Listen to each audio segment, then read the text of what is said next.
Protocolario, no sé. Bueno, pues presentar a Manuel me lo costó muchísimo porque Manuel nos conocemos hace 30 años o más, ¿verdad, Manuel? Sí, en otras líneas. Él siempre en relación con las letras. Siempre en relación con las letras. Y luego, pues hicimos. Él siempre fue un buscador, buscando lo otro, ¿no?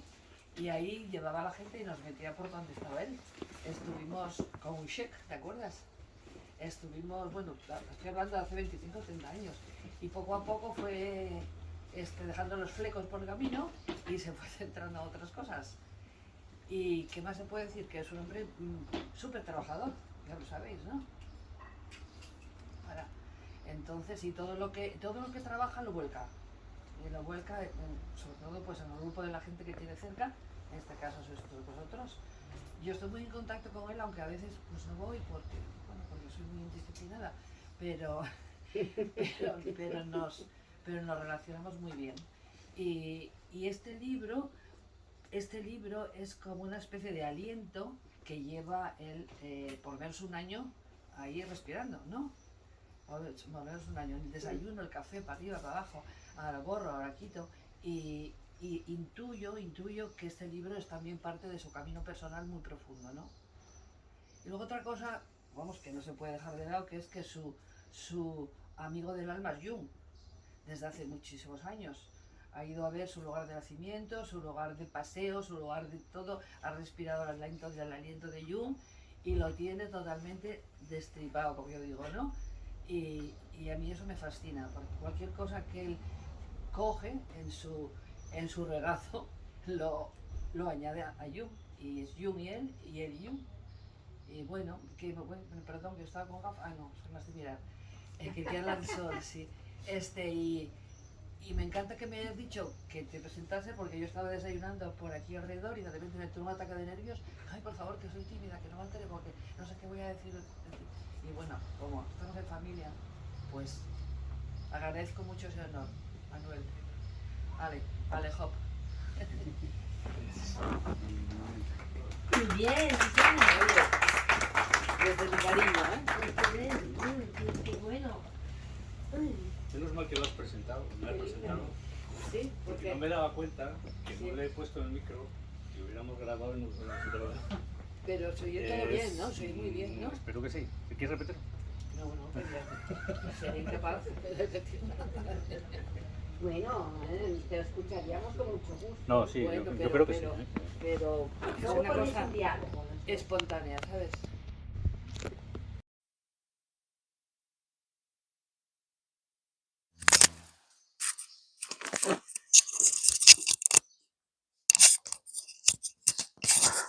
Bueno, de todo lo que has dicho me quedo con dos cosas. Con nuestra amistad señera, con nuestra señera amistad. Me siento para que me coja la cámara, ¿eh? No sé si os colocáis a lo mejor los que quedáis así un poco con la visión interrumpida, pues os lo agradecería, ¿no?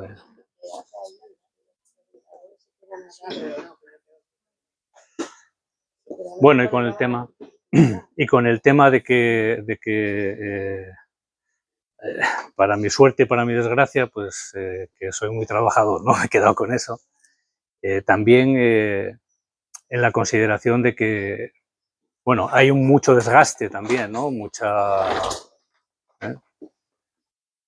Se deja mucha energía, ¿no? Por el camino, ¿no? Bueno, pues muchas gracias por venir. Yo lo primero que quiero comentaros es que este libro, cuando lo miro, me sorprendo mucho, ¿eh? Porque no sé quién lo ha hecho. No sé que lo he hecho yo, evidentemente, ¿no? Pero tengo la impresión de que en gran medida se ha hecho solo, ¿no? Creo que esto seguramente nos ocurre a cualquier persona que escriba, ¿no? Que escriba un libro, ¿no?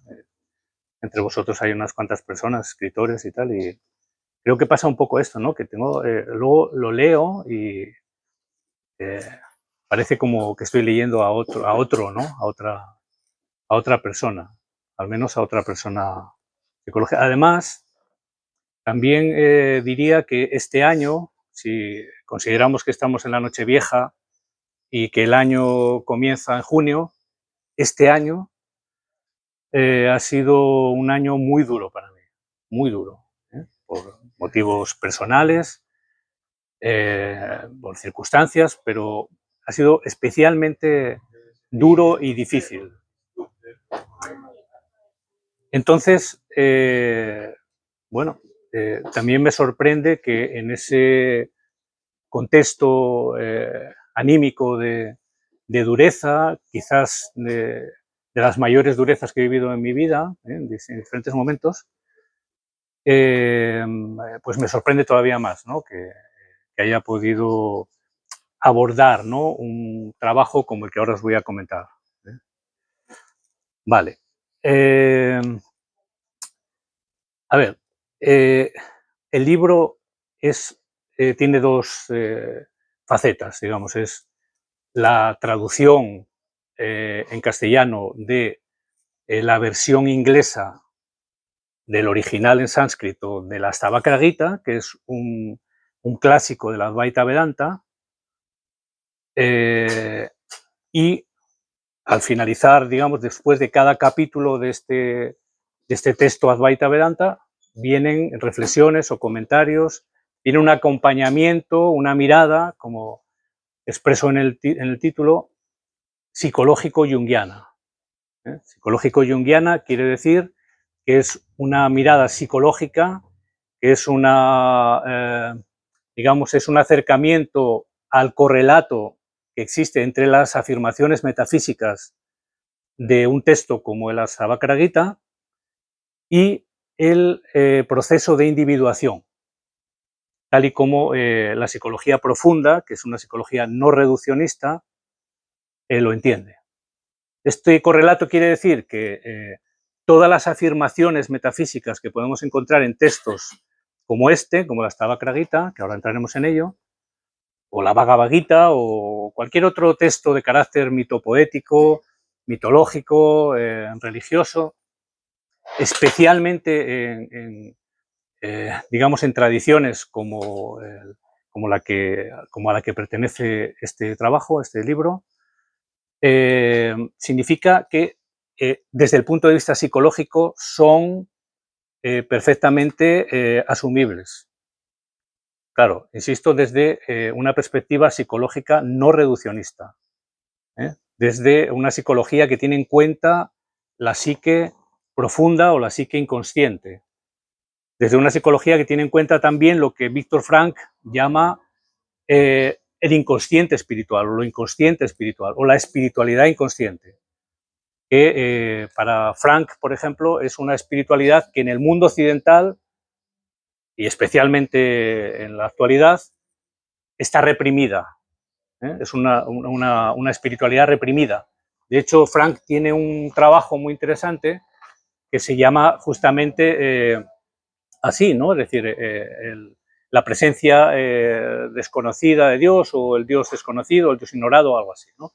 Se refiere a esta, que a la vez que hay un inconsciente pulsional, digamos, un inconsciente cuyos contenidos son los complejos, los condicionamientos personales y demás, hay un inconsciente también espiritual, o hay una espiritualidad, hay unas imágenes primordiales, unas representaciones colectivas primordiales que Jung denomina arquetipos y que operan en la vida de las personas, ¿no?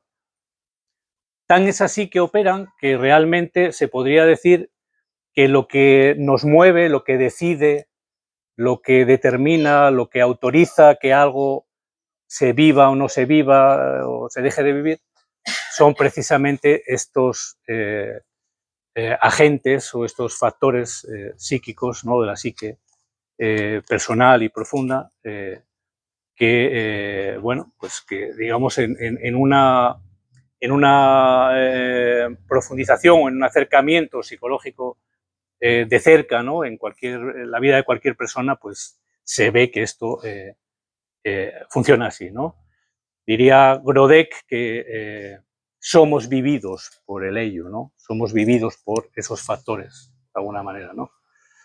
Bueno, hoy en día también sabemos que digamos, la psicología académica actual y las neurociencias, las investigaciones en neurociencia, también están mostrando que la vida anímica y, digamos, las circunstancias, ¿no?, en las que uno se ve involucrado son determinadas también de una manera inconsciente, autónoma, y que incluso el cerebro decide unos cuantos segundos, 8 o 9 segundos antes de que la conciencia tenga noción de estar tomando una decisión. Es decir, que de alguna manera la conciencia ordinaria es como casi una retransmisión, ¿no?, de lo que se decide o se mueve en nuestra interioridad, ¿no? Bien, vamos a la Astavakhara Gita para no perdernos mucho en estas cuestiones, ¿no? El nombre es un nombre difícil, ¿no? Cuesta pronunciarlo al principio, luego ya uno se acostumbra. Es el nombre de una figura legendaria que aparece en distintas publicaciones, ¿no?, en distintos textos, ¿no? Una figura védica de los Vedas, ¿no?, legendaria. Y es en el trabajo del que estamos hablando, se trata, según la leyenda, lo veréis, vamos, los que leáis el libro, ¿no?, en una introducción amplia al respecto, que significa aquel que tiene 8 deformaciones, que es nace óptuplemente deformado. Esto es curioso porque esa deformación que tiene este niño al nacer, Astavakhara, es una maldición que profiere su padre. Y es una maldición porque el padre está recitando unos mantras védicos y el niño, desde el vientre de la madre, dice la leyenda, lo corrige. Entonces, el orgullo herido de su padre le hace proferir una maldición contra su hijo espabiladín, podemos decir así, y nace con 8 deformaciones. Desde el punto de vista psicológico, el correlato, ¿no?, de esto, y a mi modo de ver, tiene que ver justamente con el condicionamiento histórico-biográfico con el que nacemos, es que nacemos en un contexto familiar determinado, con unas influencias determinadas de nuestros padres, en un marco sociocultural muy específico, ¿no?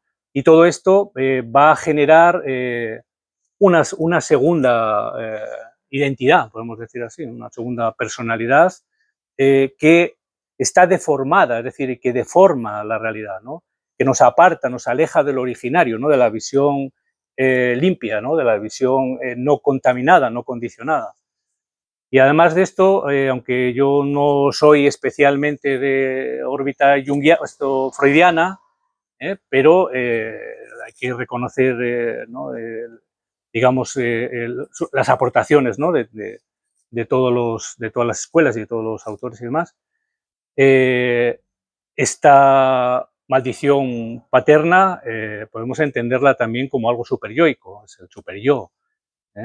El superyo es la exigencia, la autoridad, el imperativo inconsciente que nos somete constantemente a esto, estás haciéndolo bien, esto no lo estás haciendo bien, aquí estás haciendo el ridículo, no se te está entendiendo, bla, bla, bla, ¿no? Todo este juicio y toda esta autoflagelación, ¿no?, a la que uno se somete constantemente y que arruina, por así decir, ¿no?, nuestro estado anímico, nuestro desarrollo psicológico, hasta que uno no encuentra una ruta, una vía o un impulso potente, suficientemente potente, como para liberarse, como para emanciparse, que es el asunto del libro. El asunto de esta obra y de obras como esta es justamente esto, un diálogo, una serie de afirmaciones en forma de gita, en forma de canto, reiterativas, que tienen la función de conectarnos con la posibilidad de liberarnos, de emanciparnos de este condicionamiento personal, ¿no? De lo personal, de lo histórico, biográfico, ¿no? De nuestra condición de ser hijos de nuestro padre y de nuestra madre y vecino de nuestros vecinos y alumno de nuestros maestros y etcétera, etcétera, ¿no? Y súbditos de no sé qué reyes o de no sé qué presidentes, ¿no? Esta liberación o esta emancipación es lo que se ha perseguido desde el punto de vista psicológico sin hacer ningún tipo de desconsideración hacia lo metafísico, algo que es sumamente respetado en la psicología profunda, la psicología analítica y particularmente por Jung, en el sentido de decir, Jung no hace afirmaciones metafísicas, que es algo de lo que se le ha acusado en el ambiente académico de su época, ¿no? Sino que él hace, digamos, recoge esas afirmaciones metafísicas para ponerlas en relación con el acontecer de lo psíquico, ¿no? Con el acontecer anímico. Y afirmar que eso que se afirma desde un punto de vista metafísico, independientemente de que tenga también una realidad fuera del ámbito de la psique, que por otro lado no sabemos dónde comienza y dónde acaba, en lo psíquico es absolutamente justificado, está absolutamente justificado.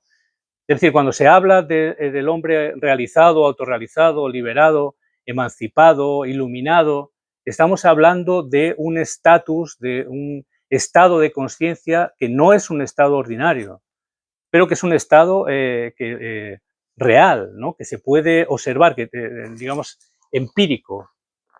Se le puede observar, se le puede valorar, se puede hacer un seguimiento del mismo. Tiene una fenomenología que le es característica, que le es inherente, en los sueños, en la conducta, en la relación que la persona tiene con los demás, etcétera, etcétera, ¿no? Entonces, ese estado psicológico es lo que Jung denomina individuación. Individuación. Individuación quiere decir que el sujeto toma conciencia a partir de una serie de vivencias que tienen un carácter netamente luminoso, con N, luminoso, es un término que utiliza Rudolf Otto y que Jung incorpora, porque se refiere a experiencias que van más allá de lo ordinario y que conmueven, ¿no? La psique, ¿no? Es decir, producen una transformación, un cambio, ¿no? Por eso, si me permitís, en la primera de los comentarios, ¿no? que cito, el que cito a Jung, dice: el término religión sirve para designar la particular actitud de una consciencia que ha sido modificada por la experiencia de lo luminoso. Repito, si me permitís. El término religión sirve para designar la particular actitud de una consciencia que ha sido modificada por la experiencia de lo luminoso.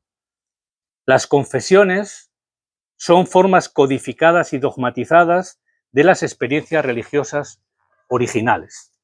Es decir, de lo que estamos aquí hablando es que la experiencia de lo luminoso, digamos, la intuición, la vivencia de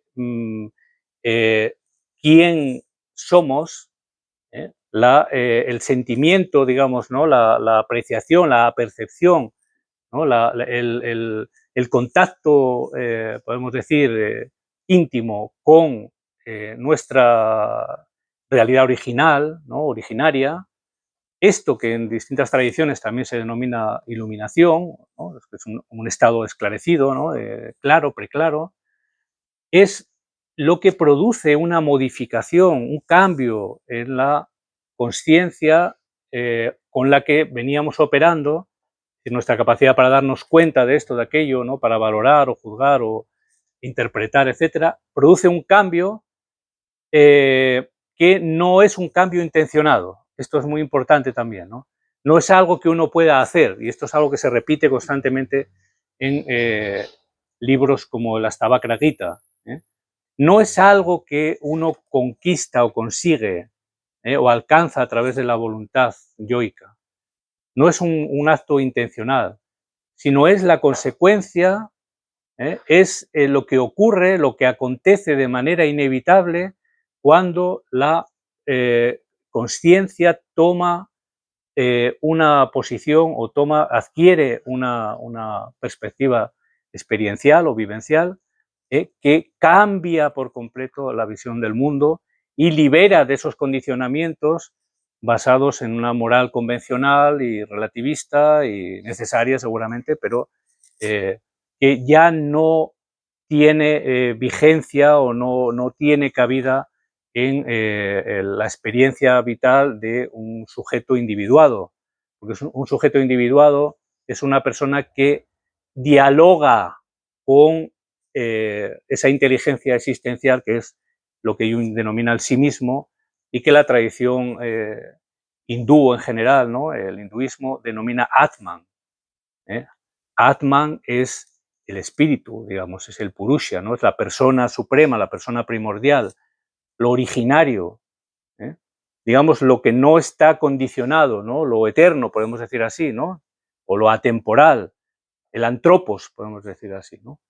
Digamos, es la humanidad en realidad, es lo que es como si en cada individuo se reprodujese el proceso de desarrollo típico o arquetípico, el arcaico y típico, del antropos, es decir, ¿no? Se reedita en cada vida humana este drama existencial que es el drama religioso, el drama espiritual, pero religioso no en el sentido que entendemos como un club dogmático o como una serie de ideas que se contraponen a las del otro y que nos matamos por ello o nos entendemos y firmamos un armisticio, ¿no?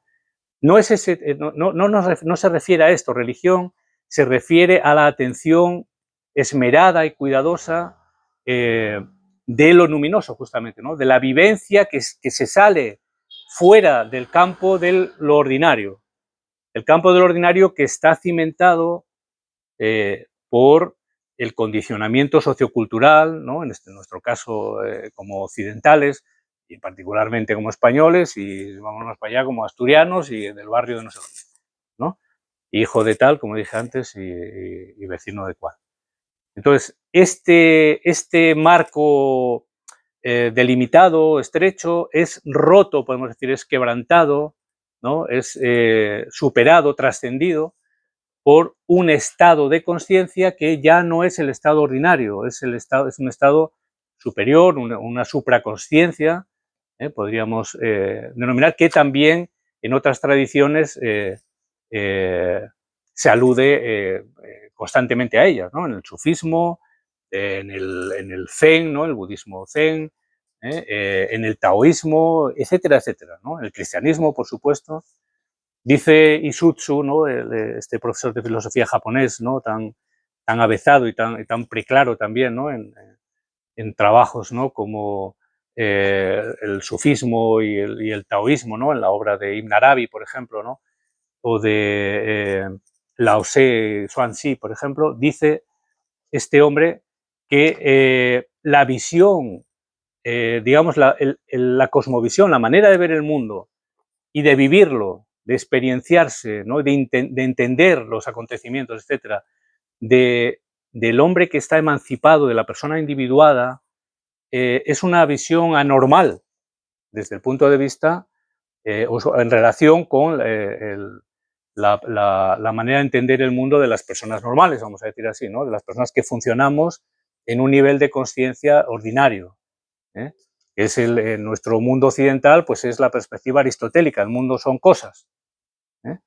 Desde la perspectiva del místico o de la persona que ha dedicado o que ha irrumpido, ¿no? en una visión espontánea muchas veces de esa otra realidad esencial, ya no tiene nada que ver, ya ha entrado en lo que Jung denomina el unus mundus, ¿no? en una realidad trascendente en la que todo está interconectado y unificado, que esto es lo que en la India se denomina el Brahman, ¿no?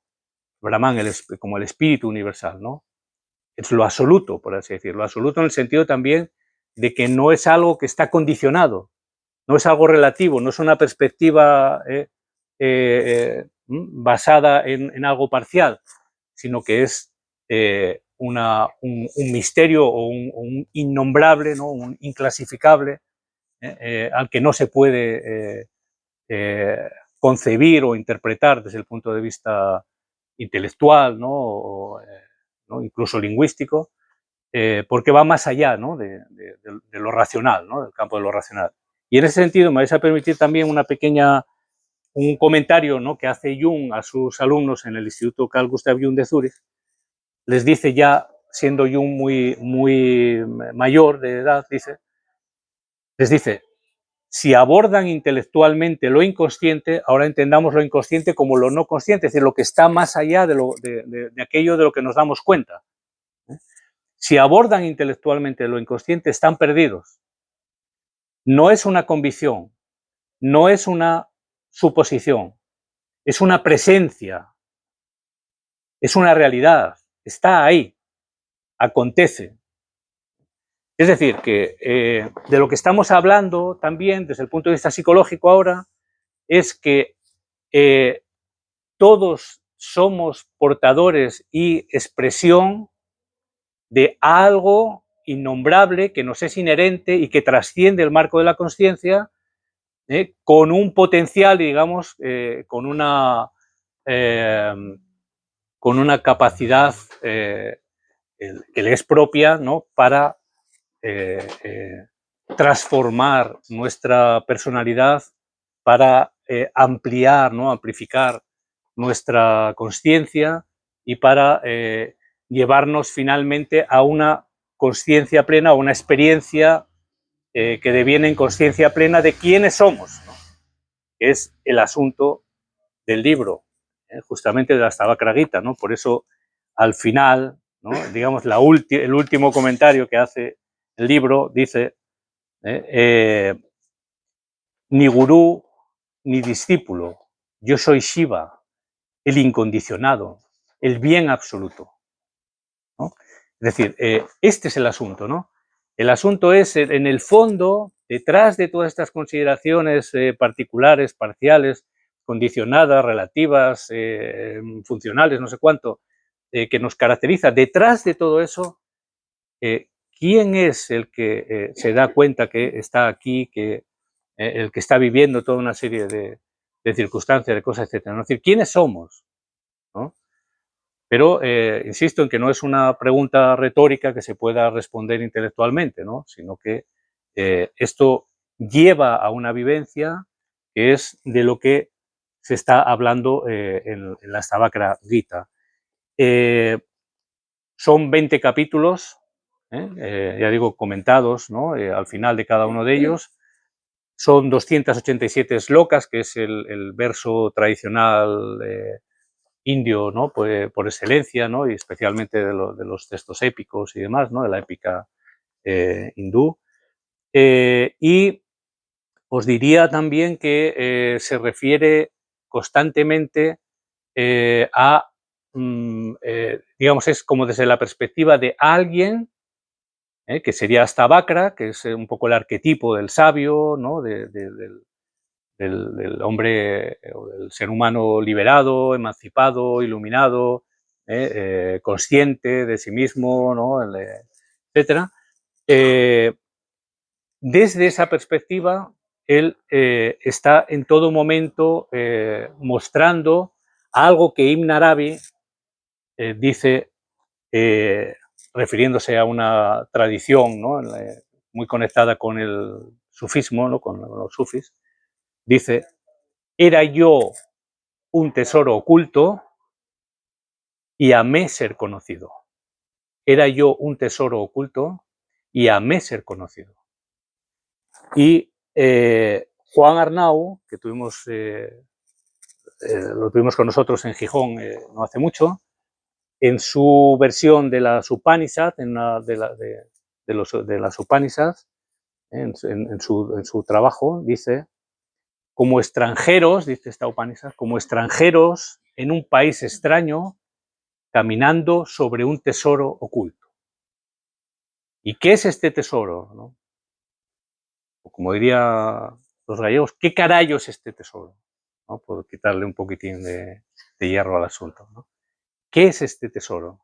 Este tesoro, dice Jung, este tesoro es el alma humana. Es el alma humana. Es decir, tenemos un alma.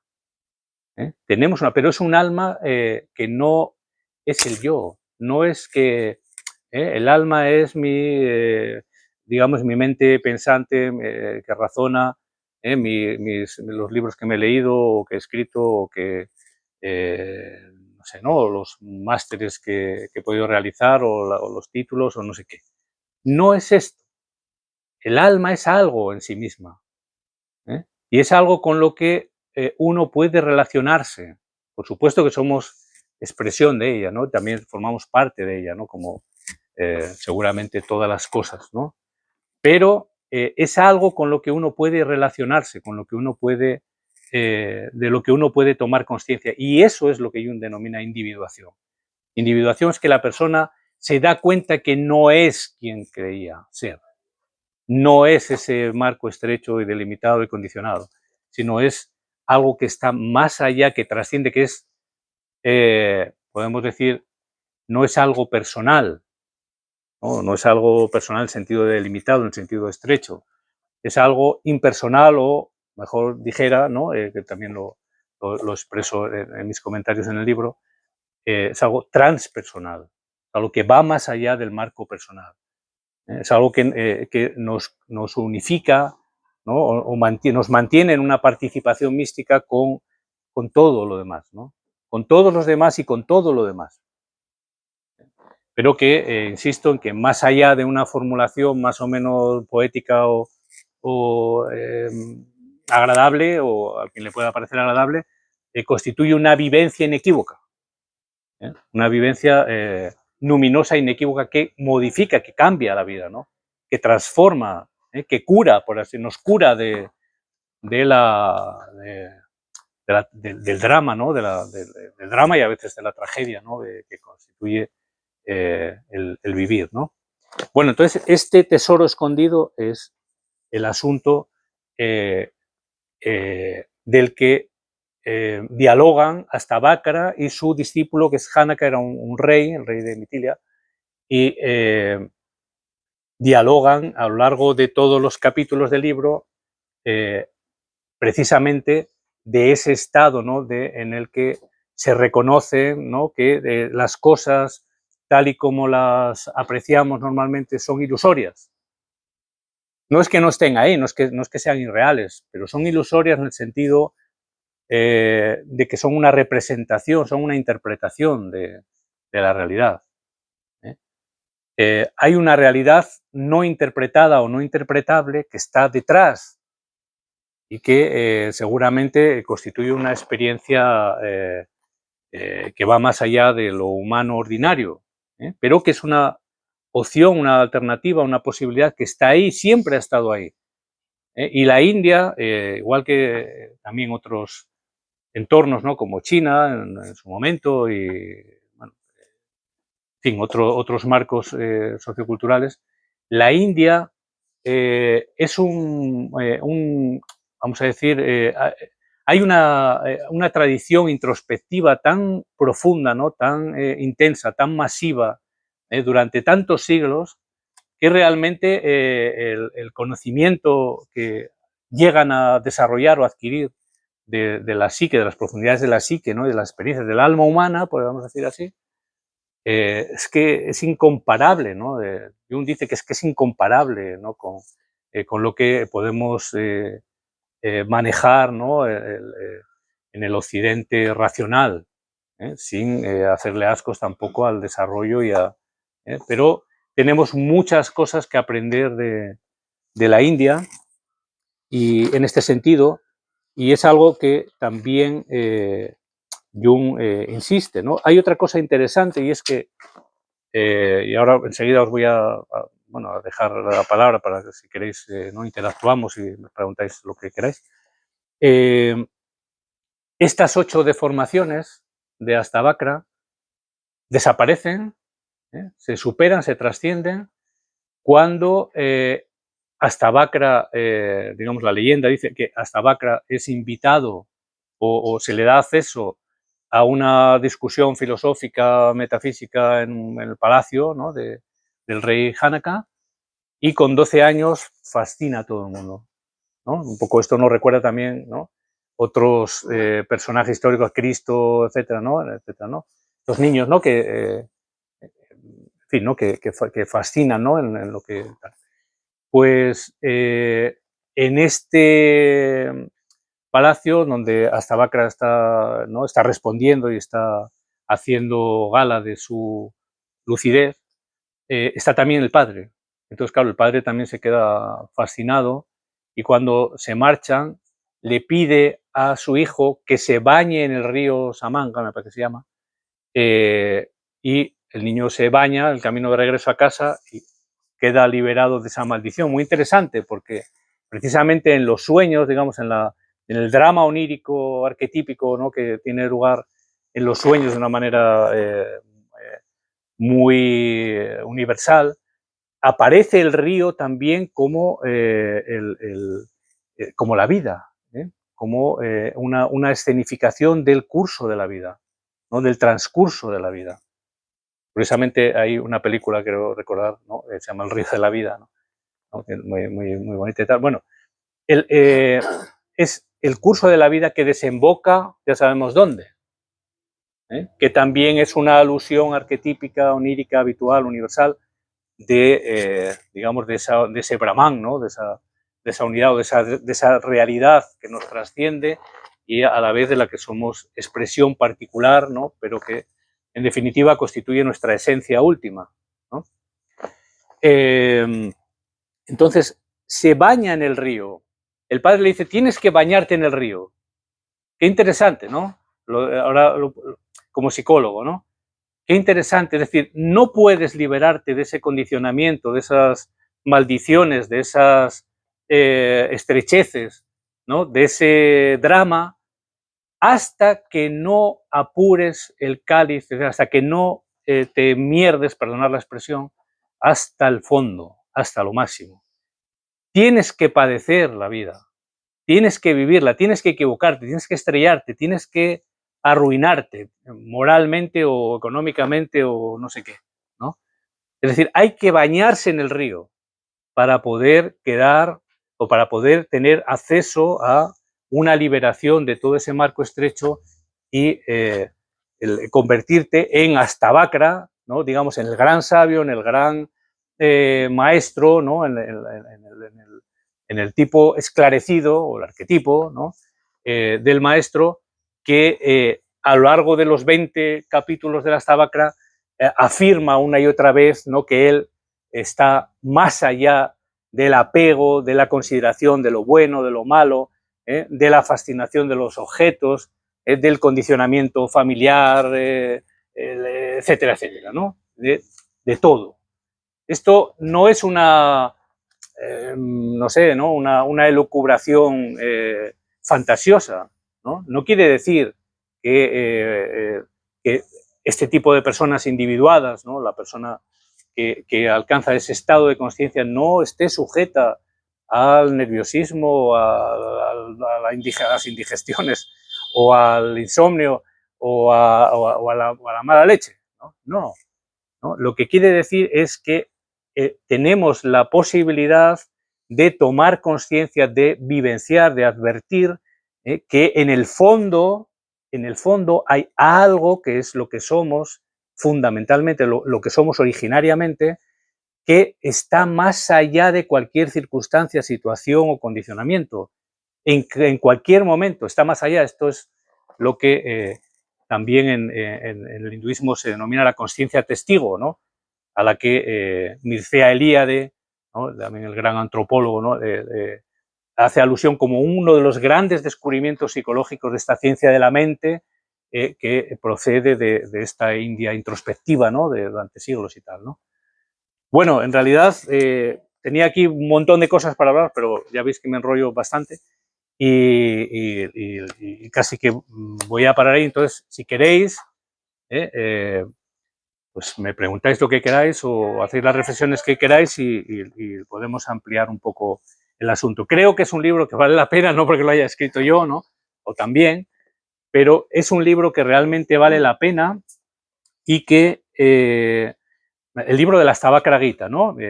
Por supuesto mis comentarios también, ¿no?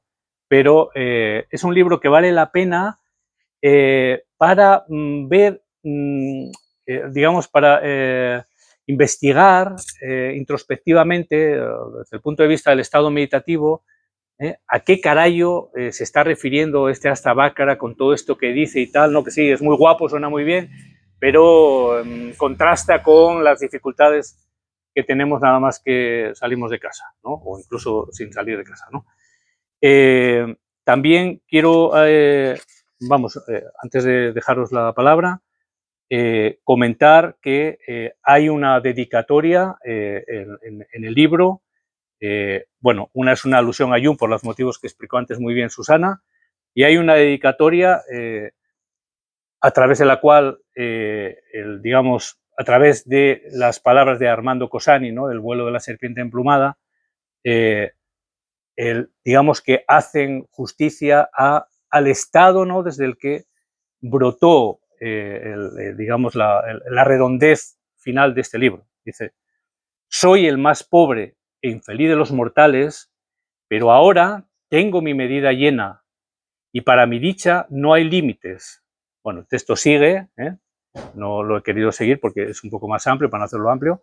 El texto sigue, pero a lo que se refiere es justamente esta medida llena, es el alma, es el encuentro con el alma.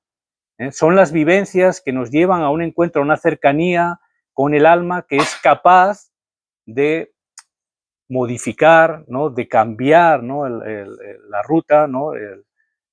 Digamos, de llevarnos más allá de los límites hasta donde nuestra voluntad nos pudo o nos puede acompañar, ¿no? Entonces, bueno, para mí esto en lo personal es así. Este año ha sido justamente, como he dicho antes, muy duro, muy difícil, tremendamente duro, pero a la vez ha sido el año donde yo he encontrado este acercamiento máximo, esto tomarlo como una confesión, un acercamiento máximo con mi alma, ¿no? O con eso que el, digamos, aporta brillo, ¿no? Y luz a todo, ¿no?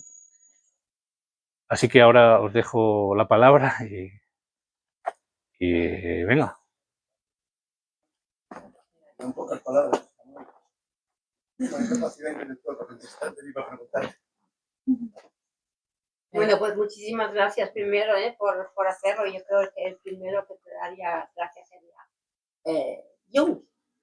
Yo creo que yo no lo sé si hay alguna persona que hizo este vínculo que tú creaste entre el Advaita y Jung. No lo sé. Puedo darte una respuesta y luego continúas con la segunda parte, si quieres. Quien hizo esa conexión, digamos, quien me conectó a mí con Jung, senso estricto, ¿no? En sentido estricto, literal, fue mi propia alma. ¿Cómo? A través de un sueño. Hace muchos años. A través de un sueño donde alguien me traía un libro grueso, que tenía que ver con el viaje arquetípico y demás, y digamos que eso me llevó a Jung, ¿no? Por razones que luego son más amplias, no voy a... Nada, entonces él Jung, como por su propia biografía, era una persona muy religiosa y hizo mucha alusión al cristianismo. No lo sé cómo él trabajó el Vedanta, no tengo ni idea, no información suficiente para saberlo, pero estaría muy feliz, y nosotros también, de acercarnos de esta manera pues a un pensamiento que es oriental, que para mí no deja de ser una cosa totalmente cerrada. O sea que yo he empezado a leer tu libro y he escuchado muchas veces ya la Astavakra y me es absolutamente impenetrable, pero bueno, eso no quita ni pone, si al contrario, tienes que ponerte muchísimo más con eso. nada, pues muy bien que nos haces este legado, ¿eh? Muchísimas gracias. Gracias. Hay un libro de las obras completas de Jung. Jung dedica una obra gruesa a la religión, acerca de la religión oriental y occidental, que es muy interesante, en la que habla del Ramana Maharshi, acerca del Santón y tal, de su viaje a la India, del libro de la gran liberación de Suzuki, ¿no?, en relación con el Zen. Ahí alude a la iluminación como experiencia desde el punto de vista de la psique profunda, ¿no?, de las experiencias de individuación, que por cierto, para Jung la individuación es algo que es un impulso innato que está en todos los sujetos, en todas las personas. Esa persona liberada de la que hablas puede llegar a tal grado, no solamente de ver en su interior ese tesoro del que hablas, sino el de los demás, esa luz de los demás, de las demás personas que a veces no vemos, ¿no? Claro, es que si no la ven los demás, la cosa no marcha. Sí, sí, sí, sí. Sí. Claro. Están aquí, poder ver ese tesoro dentro de ellos, eso es más difícil todavía, ¿no? Claro, es que es la misma cosa, es decir, sí. En la medida en que uno avanza hacia adentro, avanza hacia afuera, por así decirlo. En la medida en que uno se ve o alcanza determinadas profundidades en uno mismo, las puede alcanzar en el otro, ¿no? Pero no tiene sentido, digamos, pretender que uno las ha alcanzado en sí mismo y no verlas en el otro. Eso, ahí hay algo que no está en su sitio.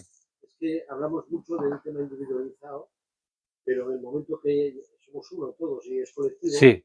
Tenemos que ver esa luz sí. que portan los demás. Por supuesto. Y permíteme aclarar también que individuación no es individualismo. Individuación se refiere a una consciencia de la propia individualidad, es decir, de quién eres, es decir, más allá de, digamos, de tu condición personal.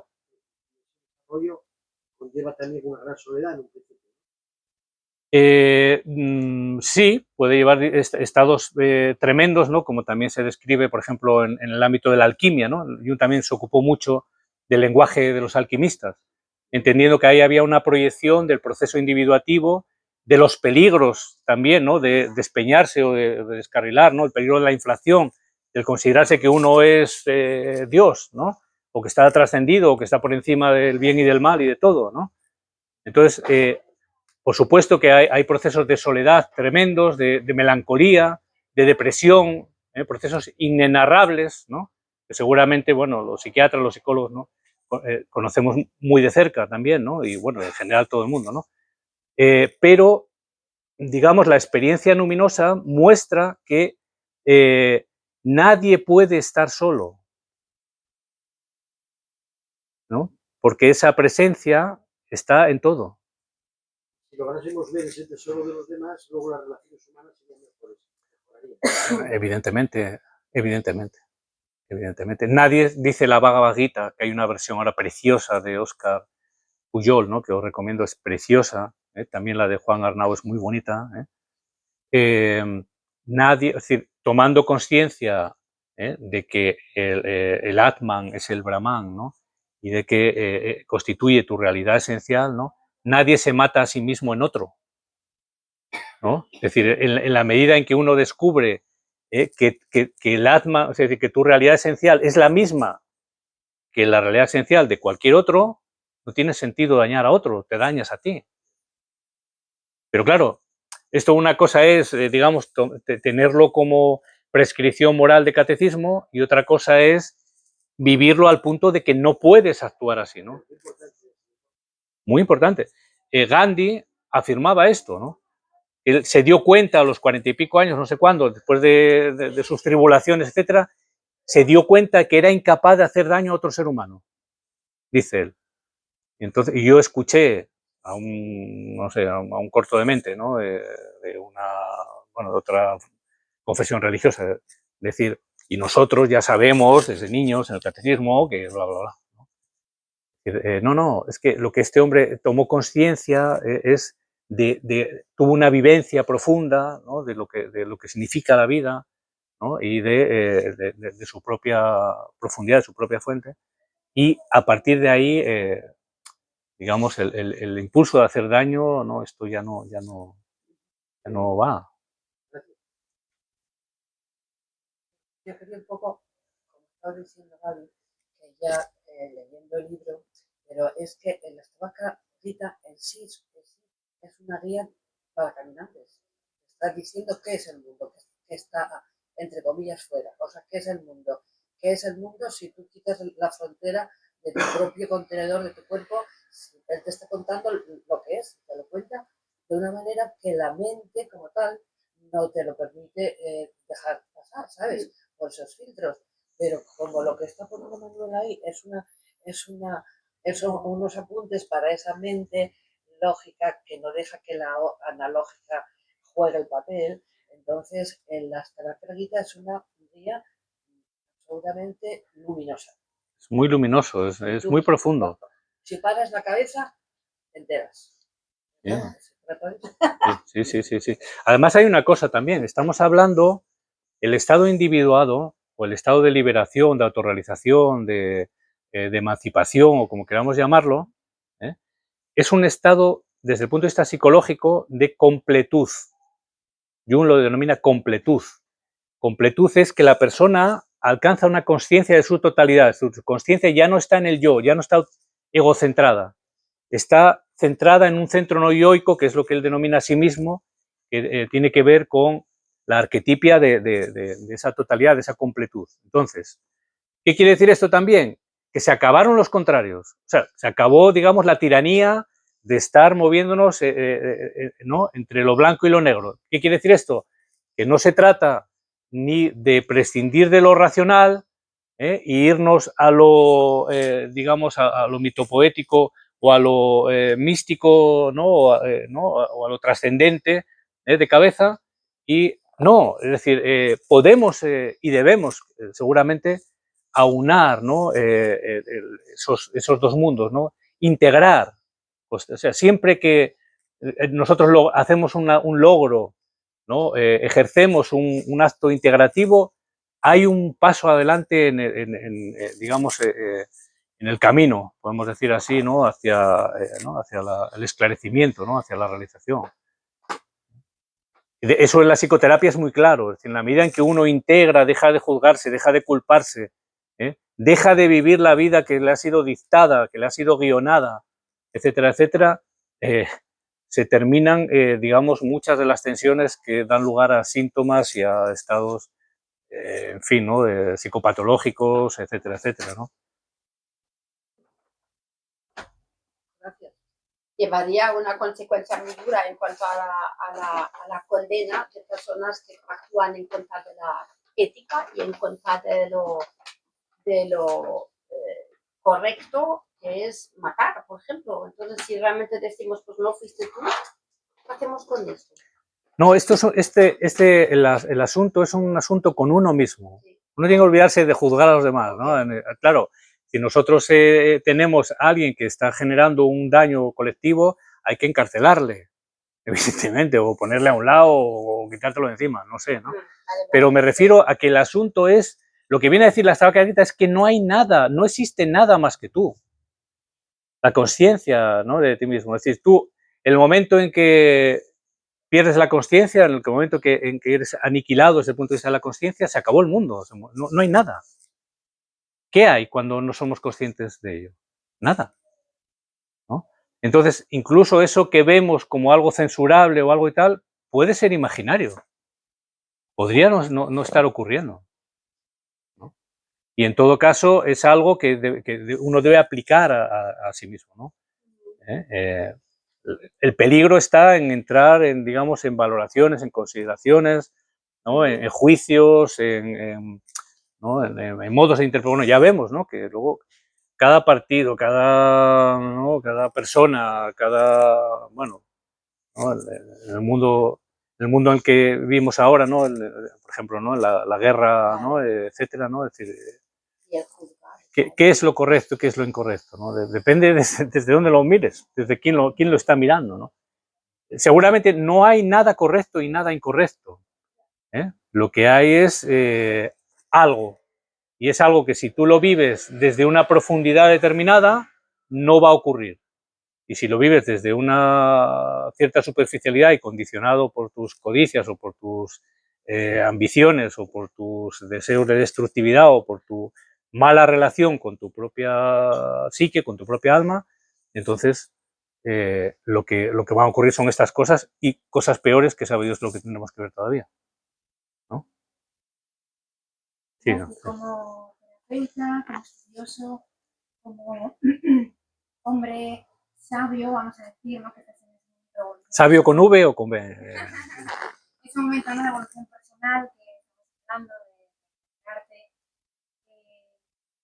¿En qué punto, si tú te dieras un termómetro, en qué punto crees que estamos en el mundo, en la sociedad actual, en esta evolución, en este despertar colectivo, ¿no? Hablan los gurús o los maestros espirituales más mediáticos, ¿no?, de este cambio de paradigma. Vemos que en esta sociedad nuestra, bueno, que ha ido entrando en las terapias, pero este cambio hacia la espiritualidad, cada vez vamos más en la calle, que nos acercamos desde ese sufrimiento, ¿no? Buscando este modelo, este sistema, ¿no? ¿En qué punto observas tú que estamos? O sea, ¿qué hay de avance? ¿Qué hay de escrito, de escritura o de falacia? ¿No lo ves? Mira, yo creo, honestamente, que estamos en un punto de avance muy claro. Aunque parezca, ¿no?, difícil de sostenerlo si empezamos a... Ya, pero esto, ¿no? Creo que hay un avance muy claro. Además, creo que es algo que no... O sea, que es inevitable, podemos decir así, ¿no? Que hay un movimiento de la consciencia, digamos, más allá de los individuos, hacia un mayor despertar o hacia una mayor amplitud, ¿no? Esto ya lo anticiparon, entre otros, ¿no? Por ejemplo, el jesuita alemán Enomilla Lassalle, ¿no?, que era un maestro zen también, ¿no? También tiene un libro que se llama ¿Hacia dónde va el hombre?, que habla justamente, ¿no?, de las etapas de desarrollo, ¿no?, de la consciencia, ¿no? Y en este sentido, a mí me parece que hay una mayor apertura y una mayor potencial cercanía con el mundo del espíritu. Lo que ocurre es que el lenguaje de lo religioso, el lenguaje de lo que tradicionalmente se ha entendido como religioso, está demasiado contaminado, y espanta demasiado. Digamos, suena a rancio, a estrecho, a peligroso, ¿no? A algo de lo que uno tiene que protegerse, ¿no? Creo que esto es un error muy grande, pero a la vez es muy comprensible, ¿no? Entonces, seguramente hay que desarrollar una nueva dialéctica, ¿no?, un nuevo tipo ¿no?, de lenguaje o de terminología, ¿no?, mejor dicho, ¿no?, para poder volver a lo de siempre. A lo de siempre no es el pasado, lo de siempre es el pasado, el presente y el futuro, porque no sería lo de siempre, ¿no? Lo de siempre es lo atemporal, ¿no?, lo arquetípico. El papel que haces tú con tu... Bueno, ¿no? yo, claro, pero muy modestamente, yo soy como... Es necesario, porque es cierto que textos acercar, pero... Exacto, Claro, a los exacto. que no tenemos una formación psicológica o venimos de ese ámbito, Claro, pues, claro. es cierto. Los dos primeros Y luego capítulos... quizás te pasas al otro, ¿no? Al otro lado, que son quizás unos textos muy, muy bestseller, ¿no? Muy, Sí. que resultan un poco a veces sensacionalistas y también te hacen... Sí. Un ejemplo, quizás, ¿no? El alquimista de Paulo Coelho, por ejemplo. El alquimista rompió la cosa de venta, o sea, fue un bestseller tremendo, no sé ahora si sigue siéndolo o no, pero fue brutal. Le dieron la medalla de la Legión Francesa, bla, bla, bla, no sé qué, ¿no? Si tú lees El alquimista con un poquitín de sesera, no se entiende por qué. El tema es que el asunto del que se está tratando ahí, ¿no?, es un asunto que digamos, nos resuena, por así decir, ¿no? Es decir, que toca el fondo del alma y el alma reconoce lo que es suyo, lo que le es propio, lo reconoce. Igual que tú reconoces cuando alguien te agrada o no te agrada, cuando alguien te inspira confianza o no te inspira confianza, ¿no? Cuando alguien te tal. ese reconocimiento, esa intuición que Jung dice que es la inteligencia del inconsciente, es la intuición, ¿no? Digamos, es el saber inmediato del que habla Ibn Arabi, ¿no? También, ¿no? En el sufismo, ¿no? Es ese saber inmediato. Tú sabes esto y lo sabes. No sabes por qué lo sabes, pero lo sabes, ¿no? A veces sabemos cosas que no sabemos que las sabemos, ¿eh? No, estoy haciendo un trabalenguas. Sí, No, no estamos asistiendo actualmente a una mayor falta de amor que conlleva todos estos últimos suicidios que están yendo en cadena, sobre todo gente joven. Yo creo que no. Creo que vamos a lo contrario, ¿no? Es decir, vamos a una mayor capacidad de amor y tal. Lo que pasa que ahora, bueno, todo es como mucho más, no sé cómo decir, ¿no? Tenemos mucho acceso. ¿Por qué esa cantidad de suicidios? Es que siempre los ha habido, ¿no? Pero O ahora me peores. parece que hay una moda, ¿no? Bueno, sí, sí. Lo que hay. Busco una respuesta, digo, ¿no Sí, será sí, sí, sí. una falta de amor? Pues sí, sí, seguro, seguro que hay una falta de amor, ¿no? Pero me refiero que no es una falta de amor menor, Entorno, vamos, que no es una falta de amor menor a la que había antes, ¿eh? Es la misma falta de amor que hemos tenido a lo largo de nuestra historia en fin, ¿no? De disparates y de crímenes, ¿no? O sea, el tema de valores no hemos ido a peor. Yo creo que no. Yo creo que el mundo en el que vivimos es mucho mejor del que ha sido nunca, en casi todo, por no decir en todo, ¿no? Es un titular de prensa que tendría que salir mañana. Eso sería muy bueno. No tenía todos esos. Sí. Será mejor, Manuel, pero a mí me preocupa. No digo que sea perfecto, no digo que sea el ideal, ¿no? Digo que sí, evidentemente depende de porque evidentemente es más nuevo y es actual y es el de ahora. Pero realmente que me preocupa mucho que se estén legislando las emociones. Se quiere legislar absolutamente todo, incluso lo que no es propio, se está legislando ya. Cuando estamos legislando eso y estamos dándole valor a la prisa, estamos dándole valor al ruido, estamos dándole valor a las redes sociales, no me extraña y me parece inteligentísimo por parte de los jóvenes que se suicidan. No es falta de amor, es exceso de todo lo que estoy hablando. Para mí. Yo, respetando todas las opiniones, ¿no? Yo, digamos, me gustaría atenerme o invitar a que nos atengamos a lo atemporal. En lo atemporal es donde están las respuestas. ¿Las respuestas a qué? A todo. A cualquier asunto, ¿no? En lo atemporal. Es decir, lo atemporal no está en un libro, ¿eh? No es, lo atemporal no es esto, bueno, lo pongo así como un símbolo, ¿no? Es decir, lo atemporal está en cada uno de nosotros, ¿no? ¿Eh? Y en todo, ¿no? Ya hemos dicho, pero en cada, o sea, el acceso a lo atemporal es algo que está en nuestra mano, ¿no?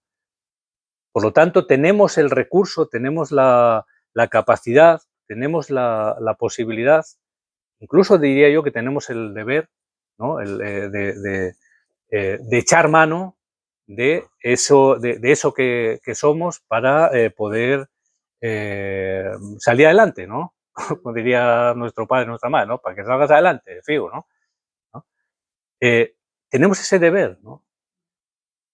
Y todo lo demás es perderse en un laberinto, en fin, ¿no? De racionalizaciones, ¿no? De opiniones, de puntos de vista que sí, siempre son correctos desde determinado punto de vista, ¿no? Pero son siempre parciales, ¿no? Hay que buscar lo absoluto es lo definitivo, y lo absoluto no es que sea una cosa ahí, vamos, inalcanzable o complicadísima, no, no. Seguramente es algo absolutamente simple, pero absoluto, ¿no? Entonces, esa es la llave, seguramente, ¿no? La piedra, el lápiz filosoforum, ¿no? La piedra filosofal. La piedra filosofal es la individuación, es la emancipación, es el Brahman, ¿no? O el Atman, ¿no? Esa respiración, ¿no? Ese aliento capaz de ser consciente de sí mismo. Eso es un milagro absoluto, es una cosa, vamos, fascinante, ¿no? Realmente. El que seamos capaces de darnos cuenta, ¿no? De una cosa, en fin, ¿no? Que no tiene nombre, no tiene palabras. Sí, sí. Ese Gloria. estado absoluto, me imagino que los poderes fácticos no nos quieren ahí.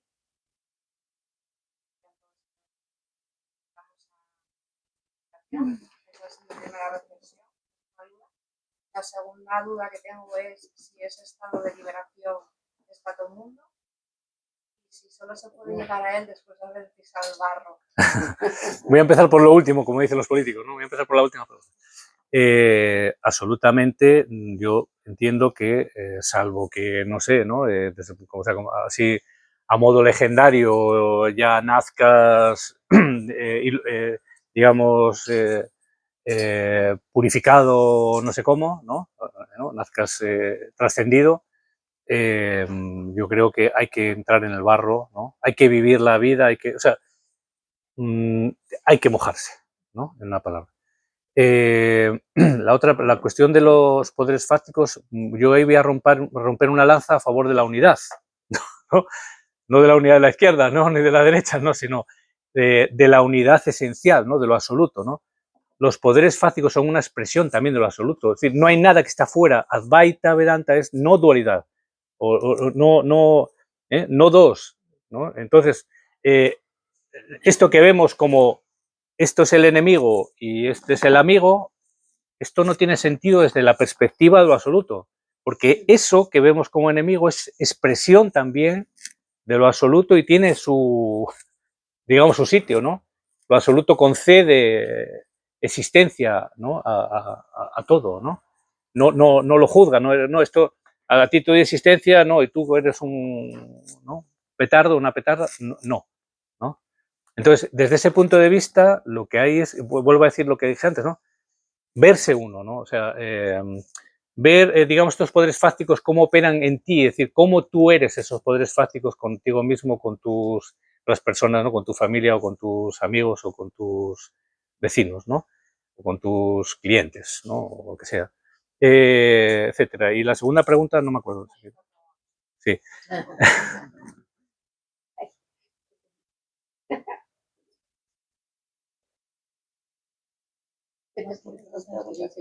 Sí, sí. Dime. Agradecerte lo primero de todo el libro, la escritura del libro, y lo acabamos de escribir. O sea, yo es la primera vez que oigo hablar de Astavakra. Sí. Pero sí he oído hablar de sanskares. De Sankara. De los sankaras. De los sanskares. De otras vidas. Entonces te quería preguntar si esas 8 maldiciones que tuvo Astavakra tiene que ver con los sanskares, y si nos podríamos identificar con Astavakra, si al leerlo, cada uno de nosotros podríamos identificarnos. Exactamente. Astavakra, ¿quién es Astavakra? Hay que mirarse al espejo, no al espejo físico, ¿no? Que también, ¿no? Digamos, al espejo mitológico, ¿no? Al espejo este ¿no? de los cuentos, ¿no? Donde el espejo de la verdad, ¿no? De la verdad interior, que diría el taoísmo, ¿no? Entonces, al mirarte en el espejo, tú encuentras a Astavakra, porque Astavakra es el sí mismo, somos nosotros en nuestra condición originaria. Y Hanaka, que es el discípulo con el que dialoga Astavakra, también somos nosotros, ¿no? Entonces, efectivamente, ¿no? Ahí el diálogo. Y con respecto a los sankares, ¿no? Como tú les llamas, sanskares, ¿no? Esto tiene que ver con el karma, ¿no? Evidentemente, digamos, con los condicionamientos que se van, digamos, la urdimbre de consecuencias, ¿no? de condicionamientos, de rutas, ¿no? Que van sucediéndose unas a otras en función de nuestras acciones o de nuestras omisiones, ¿no? Que también es también una manera de actuar, ¿no? Entonces, ¿qué recomienda, por ejemplo, este tipo de joyas o de tesoros, ¿no? Literarios, ¿no? de la tradición, ¿no? O especialmente la Bhagavad Gita? ¿Qué es lo que recomienda? El Karma Yoga. El Karma Yoga es renunciar a los frutos de la acción, renunciar a la intencionalidad, no actuar buscando un objetivo, o sea, buscando un beneficio, mejor dicho, ¿no? Buscando un fruto, buscando, ¿no? Porque esa intencionalidad mancilla de alguna manera, ¿no? Pervierte, ¿no? La acción desinteresada, que es lo lo interesante, porque la acción desinteresada te lleva a una acción que te acerca más a ese estado de conciencia no ordinario. Sabes que en el hinduismo hay 4 estados de conciencia, o se habla de 4 estados de conciencia. Uno sería, digamos, el estado de conciencia ordinario de vigilia, ¿no? Estamos más o menos despiertos, aunque autores como Ibn Arabi o incluso también Swansea, ¿no? O Lao Tse y tal, consideran que es un estado ilusorio, ¿no? O sea, el estado de conciencia despierto lo considero un estado ilusorio, pero eso sería para otra ocasión, ¿no? El estado de sueños con ensueños, que cuando estamos soñando, tenemos vivencias oníricas, y el estado de sueño sin ensueños, ¿no? El estado de sueño profundo, que no hay ensueños, ¿no? Que no hay ensoñaciones. Pero hay un cuarto estado, que es el estado de Turiya, le llaman en la India, que es, en realidad no es un estado más, sino que es el estado originario.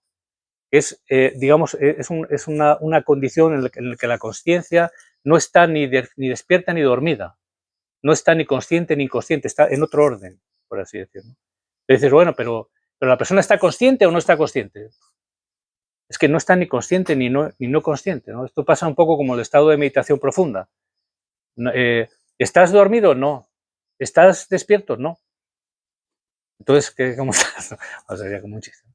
¿Me entiendes? Entonces, en ese sentido, la acción que rompe con todos estos sánkares, ¿no? Como los llamas, ¿no? Sería esta acción desinteresada, ¿no? La acción desinteresada, ¿no? El actuar por el hecho de que tú lo ves así o eres movido también, ¿no? A actuar de esa manera, ¿no? Y con conciencia de ello y ya, ¿no? Independientemente de si eso ¿no? Va a traer esta consecuencia o aquella otra y tal, ¿no?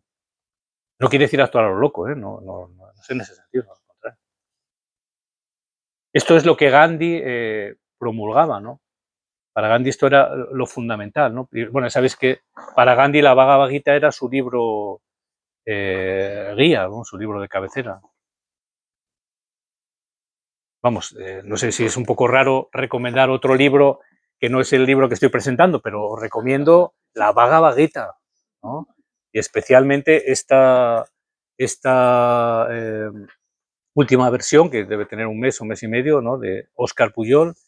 Es una maravilla, es una preciosidad, ¿no? Se aprende muchísimo, ¿no? Y es una guía de vida de una profundidad, de una exquisitez maravillosa, ¿no? Sabéis que Schopenhauer, ¿no? También consideraba las Upanishads, ¿no? Y bueno, todo lo que es la tradición Vedanta lo consideraba el consuelo de su vida y que sería el consuelo de su muerte, ¿no? También, ¿no? Y también otros, ¿no? Leibniz, ¿no? Jung, por supuesto, en fin, etc. Manuel Moreno, no sé. Bueno, igual tenemos a Rafa ya un poco quemadillo, ¿no? Porque son las 10, de esto las 2:15. No sé si queréis hacer así una última cuestión. Y si no, pues hoy agradeceros mucho. Vamos, se me han quedado ahí 200.000 cosas en el tintero y tal. Os recomiendo leer los 2 primeros capítulos del libro. Uno es un epítome, ¿no? Que es breve, ¿no? Un poco de qué va, o sea, por qué esta relación entre la psicología profunda y la Astavakrita Gita, y luego una introducción que entra ya un poco en el tema, ¿no? De la leyenda esta que os comenté antes, ¿no? De cuándo se puede ubicar en el tiempo, en fin, estas cosillas y tal, ¿no? Que también está bien. Y luego ya se entra al asunto principal, que es la Astavakrita Gita, que es una maravilla de texto, ¿no? Que, en fin, que para mí tiene una plena vigencia porque es algo atemporal, ¿no? Así que bueno, muchas gracias por venir, ¿eh?